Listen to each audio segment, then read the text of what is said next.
Hello guys, and welcome back to another cold episode. On today's episode, as you can tell by the title and the thumbnail, we are talking about arguably the best deck in a common charity format, which is Metalfoes True Draco. Now, why is this deck so good in specifically a low power format? Well, because it does a lot of things that are a little bit too unfair for lower power formats, right? If you get board wiped or something like that, or if you're going up against negates, it's not very strong.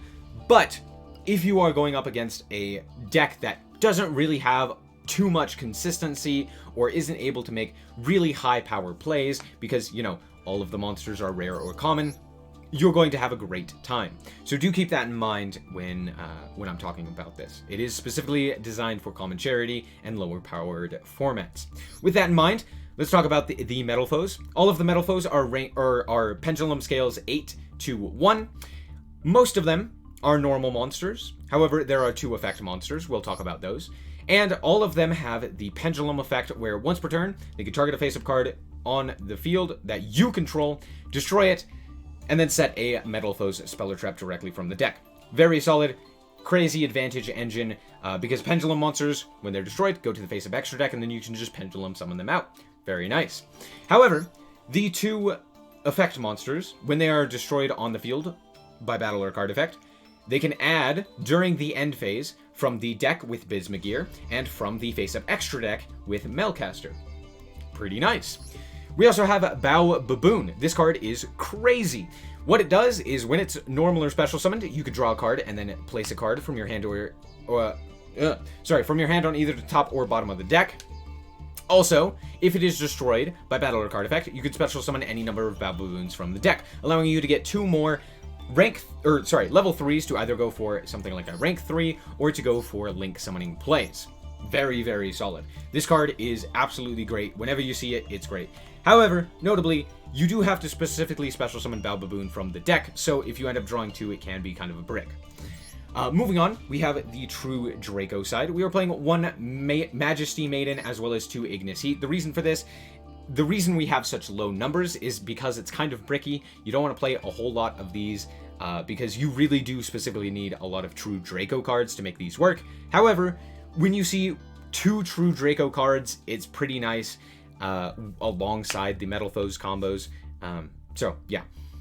All in all, though, it's fine with just this amount. You could potentially bump up the Ignis Heat or maybe play like a Drather or something like that. But honestly, they're not great. So, yeah, we're just running those. We also have Summoner's Art for our first spell. This card just searches out Volflame. That's it. We are playing Parametalfoes Fusion, 2 of them. The reason for this is because it's basically just the best way to get into your fusion monsters. It can even use the face-up extra deck as a way to get to your fusion materials. Very, very nice. We are running the 2 True Draco Heritage and the 1 Disciples of the True Draco. The important thing to note is it allows you to tribute summon during the main phase, as well as it allows you to, when it is sent to the graveyard, pop a Speller Trap your opponent controls. Very nice. 1 Metalfoes, or full Metalfoes Fusion. It's just a quick play spell card to fusion summon. Very nice.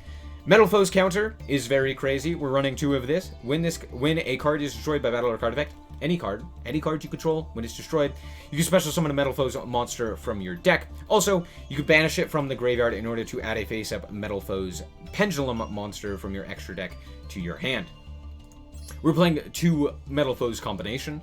If you fusion summon, you can target a Metalfoes monster with a lower level than the fusion monster, special summon it. That's the on-field effect. It matters significantly less than this effect, which is if you sent this card from the field to the graveyard, you can add a Metalfoes monster from your deck to your hand. Very solid. We're also playing 1 True King's Return and 2 True Draco Apocalypse. The most important effects is that you can tribute summon during your opponent's turn, and if these cards are sent from the field to the graveyard, you can pop a monster. So, that's basically the main deck. Moving on to the extra deck, we are playing Metalfoes Adamante. We are playing 3 Mithrilium. This card's crazy. You shuffle 2 Metalfoes cards into the graveyard, or from the graveyard into your deck, and then you can target a card your opponent controls and return it to the hand. Also, if it's sent from the field to the graveyard, you can special summon a Metalfoes Pendulum monster from your graveyard or face up extra deck. Very nice. We are also playing Orichalk. It inflicts piercing battle damage, double piercing battle damage, so very similar to something like the Blue Eyes Chaos Max Dragon.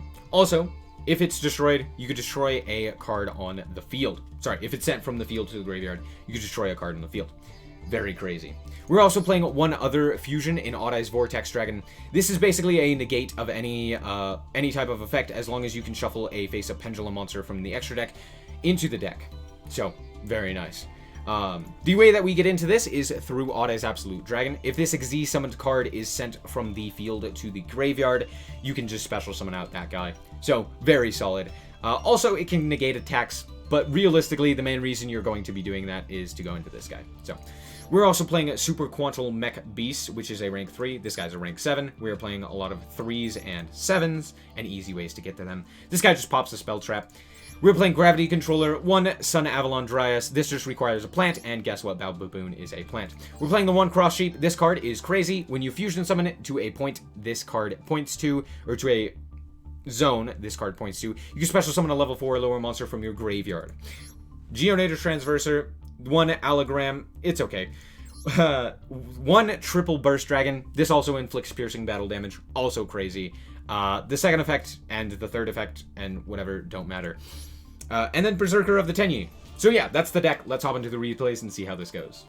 Now, before we get into these duels, I just wanted to say that did you know almost 80%, over 80% of the people who watch my channel are not subscribed?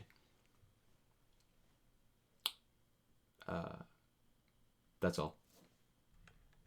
Now, as we hop into this duel, I just want to remind you once again that this is specifically designed for a lower power format, so I'm not going to be playing up against, like, Drytron or something like that and do really well. So, yeah, we're going to, first of all, scale our two Metalfoes, and then we are going to pop one of them in order to set ourselves a combination. Since we had already drawn the counter and the Apocalypse, this is the best one to grab, seeing as how we also have an Ignis Heat. So we can send this card off of our True Draco Apocalypse in order to go for the search off of combination when it's sent to the grave, as well as summoning out the Ignis Heat. So you'll see us do that in a second, and then just counters, it's just a good card.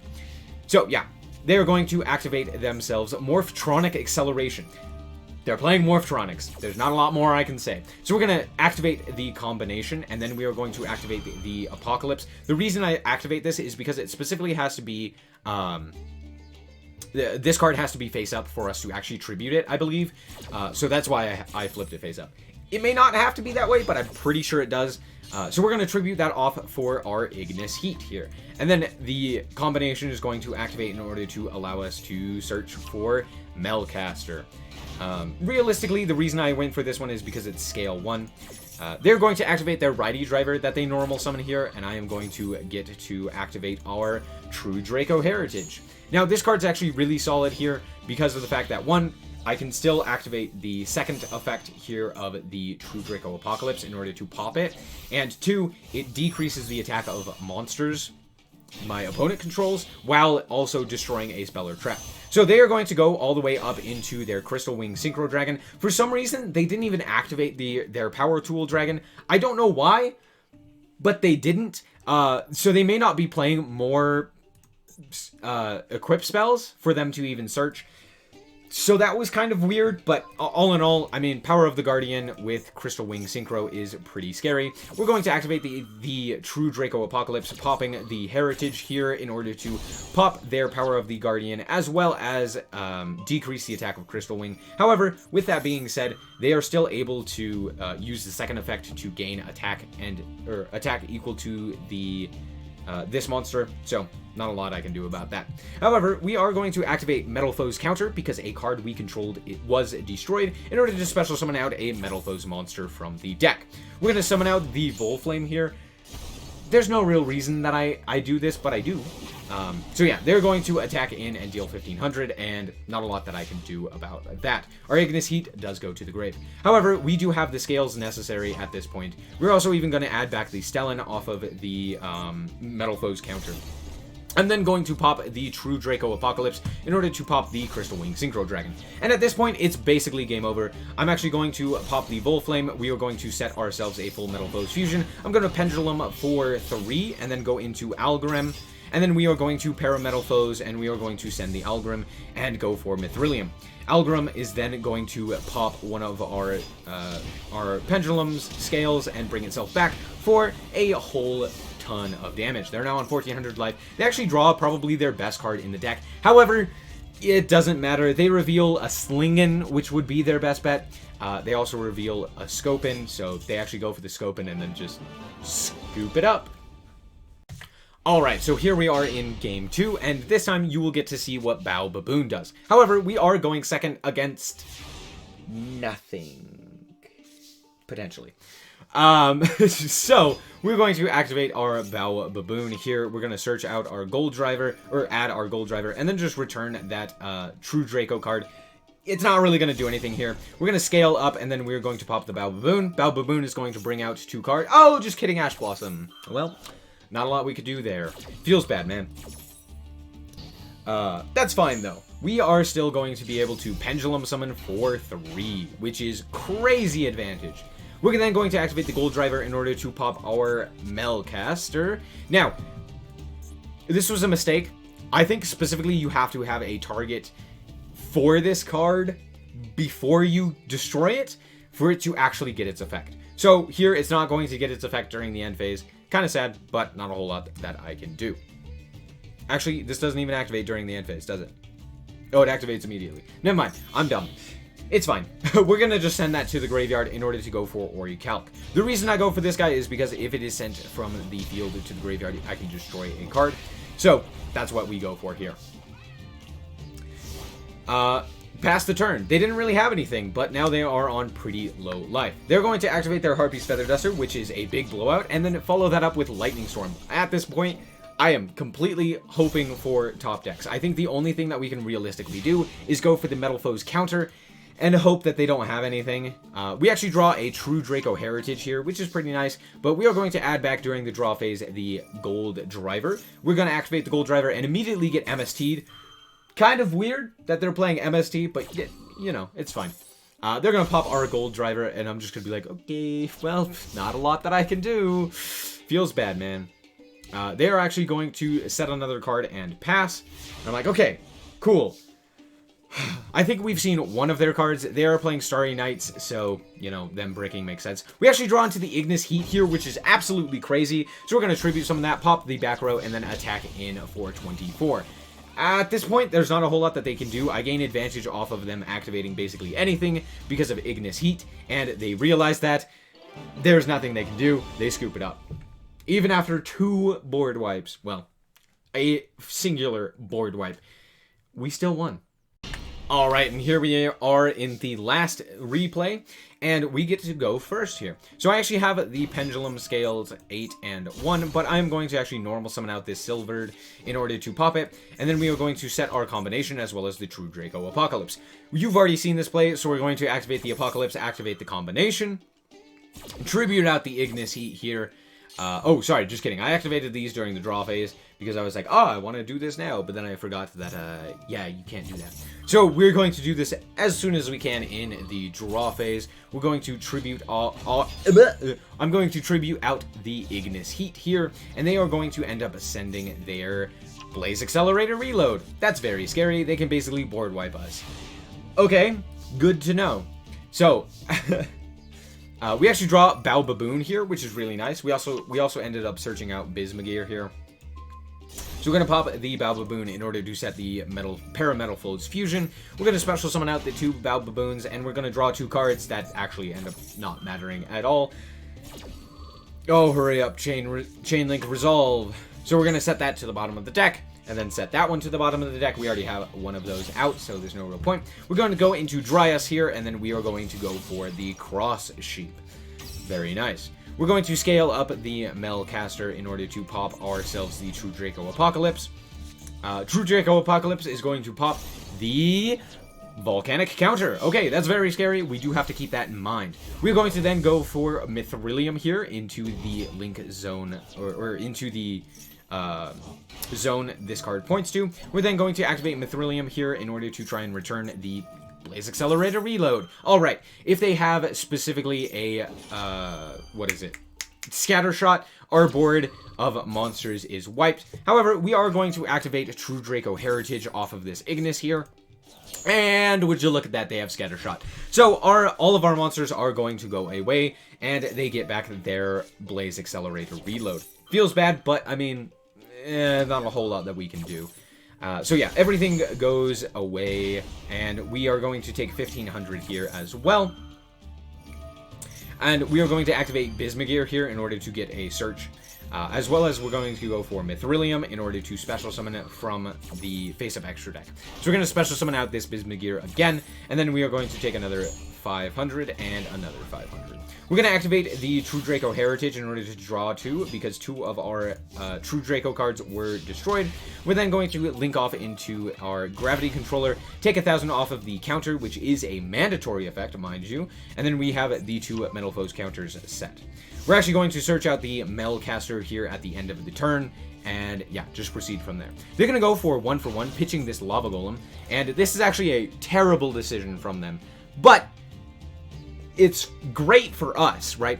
But knowing that they have Lava Golem, I'm kind of a little bit scared, but there's not really a whole lot that I can do. They're going to go for the Buzzsaw Shark, and at this point I'm like, oh, I have to deal with Crooked Cook. So, of course, your boy comes out. Crooked Cook. Not a whole lot I can do about that. They're going to attack into our Gravity Controller, and Gravity Controller is not destroyed. We're going to go to the end phase, and now granted, because of the fact that Gravity Controller was not destroyed, we were not able to go for the Metalfoes counter. Not a big deal, though. We're going to link summon out, or sorry, Pendulum summon out this one. For some reason, we can't go for this guy as well. Actually, I know why. It's because it's level 1. But, yeah, kind of sad. All in all, not that big of a deal. We're going to set our Metalfoes Fusion, and then we are going to activate counter and counter in order to special summon out 2 additional monsters. So I am going to go for Bismugear, because I want to destroy it if I can, as well as Volflame. Volflame here is because it is a rank 7, or sorry, a level 7, so we can go into our rank 7. We're going to pop the Bismugear and then activate the effect of Bismugear, then go into Odd Eye's Absolute Dragon. We are then going to activate Metalfoes Fusion in order to fusion summon it into our Adamantite. Very nice. And then we are going to set 2 more cards, the full Metalfoes Fusion and the True King's Return. And then we're going to deal a bit of damage. It's the best that I can do. Like, they left the Crooked Cook in attack position. So, again, not a whole lot that I can do here. We're going to go for the Metalfoes counter, and then again the Metalfoes counter. Now, this was a mistake. I definitely should not have done this. For some reason, I thought that this card added from the deck. It doesn't. It adds from the face-up extra deck. So, I only have the 1 target, meaning only one of them actually does anything. So, there's that. Feels bad. They're going to normal summon their Electromagnetic Turtle and then go for the Astral Karibo here, special summoning it in order to give this Dugaris, the Timeless, the effect that it cannot be destroyed by battle, by battle or card effects. So, that is something to keep in mind, again, just something that we have to worry about. I'm going to go for the full Metalfoes Fusion as well as the Metalfoes Combination. And then Metalfoes Combination is going to bring back Bismugear. They're going to skip their next draw phase, draw 2, and then discard 1. They are going to activate the full Foolish Burial, pitching themselves the Blaze Accelerator Reload. And I'm like, okay, that's not too bad. Here, I can actually just go for the guy that pierces. In our extra deck, we can go for the Triple Burst Dragon. Now, the reason I didn't go for Orichalc was because I literally couldn't have last time. No, I could have. The reason I didn't, actually, was because I wanted to deal with this Crooked Cook. So we're going to shuffle back 2 of our fusion spells in order to deal with the Crooked Cook. It goes bye-bye. We're then going to activate True King's Return in order to pop it, to try and pop this guy. I didn't realize that it couldn't be destroyed by battle or card effects. So I was like, what just happened? But it's fine. We're going to go into Triple Burst Dragon here, and then we are going to use the Odd Eye's Absolute Dragon in order to go into Vortex Dragon, and we are going to attack. They're going to try and negate our attack or sorry, prevent the battle damage. So we're going to negate that, and then they're going to activate the Electromagnet Turtle in their graveyard in order to just immediately end the battle phase. They don't want to take the damage, and I'm like, okay, that's fine. We do have to shuffle back our Pendulum monster, which is problematic. We're going to then normal summon out the Gold Driver and just pop it in order to go for Metalfoes Fusion. The reason we do this is actually just put it into the face-up extra deck for our Odd Eyes Vortex Dragon. They can't draw anything here, so that's fine. However, they are going to activate their Blaze Accelerator Reload and their second one in order to pitch 2 Volcanic counters. Now, for some reason, they go into attack us, even though this would not be lethal. So I'm like, okay, not really too sure about that, but sure. We're going to actually negate one of their counters here with our Odd Eyes Vortex Dragon. So I'm going to shuffle back our Pendulum monster and then negate one of the counters. However, the other counter does banish itself and deal the damage. And then at that point, they just scoop it up, realizing that I have a myriad of ways to, 1, deal with their monster, but 2, also just not die. So, you know, there's that. There you go. Alright, so my final thoughts on this deck is that, 1, it is okay. It's an okay deck. Realistically, I didn't have a whole lot of success with it, especially in a full power format, right? Where everyone has access to higher power level cards like SRs and URs and stuff like that. I mean, dealing with something like Crooked Cook is rather problematic, right? Crooked Cook is really difficult. But I mean, this deck does have outs to basically everything. It can even set up a negate. So again, in lower power level formats, this is an insanely powerful deck, and I would highly suggest playing it. Now, granted, with that being said, if you did want to play something like actual Metalfoes, playing things like Metalfoes Fusion, playing Vanisher, playing Alcahest, as well as, more importantly, Electromite is so incredibly important and so very useful, so I would highly suggest playing the actual full power build of Metalfoes, or if you like the True Draco side, you can play more of the True Draco stuff, that's totally fine. But again, if you're playing a common charity type event, this is probably the best deck of that format. So, all in all, I like it. I think it's fun for a lower power level deck. It's not my favorite. I would much prefer something like Megaliths or anything else, really. But with that being said, I hope that you guys did indeed enjoy. If you did, a like is very much appreciated. And if you want to check out more content like this, as well as more Yu-Gi-Oh!, then just be sure to subscribe. Anyway, thank you guys so much for watching, and remember to always stay frosty. Bye-bye.